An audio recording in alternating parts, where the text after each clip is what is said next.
الحمد لله رب العالمين، والصلاة والسلام على سيد المرسلين صلى الله عليه وسلم. كلام خطير جدا، أول مرة تسمعه في حياتك.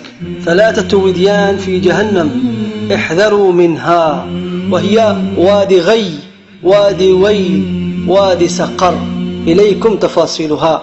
وادي غي وهي لمن يجمع الصلوات في صلاة واحدة. قال الله تعالى: فخلف من بعدهم خلف أضاعوا الصلاة واتبعوا الشهوات فسوف يلقون غيا.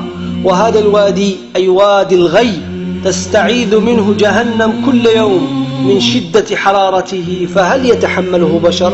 الوادي الثاني وادي ويل، وهو لمؤخر الصلوات بدون عذر، وهو واد مليء بالعقارب والحيات، لقوله تعالى: ويل للمصلين الذين هم عن صلاتهم ساهون.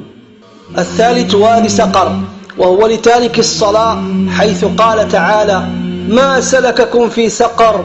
قالوا لم نكن من المصلين. وقال تعالى: وما أدراك ما سقر؟ لا تبقي ولا تذر. وهذا الوادي بمجرد دخول تارك الصلاة فيه تذوب عظامه من شدة الحرارة، وتارك الصلاة يحشر مع فرعون وهامان ويحرم من شفاعة النبي صلى الله عليه وسلم. يا رب، يا رب ارحم واغفر وتب علينا يا رب العالمين، واعتق رقابنا ورقاب المسلمين والمسلمات والمؤمنين والمؤمنات يا رب العالمين. فالتوبة التوبة. احذروا الكيس المثقوب. تتوضأ أحسن وضوء لكن تسرف في الماء، كيس مثقوب. تتصدق على الفقراء بمبلغ ثم تذلهم وتضايقهم، كيس مثقوب.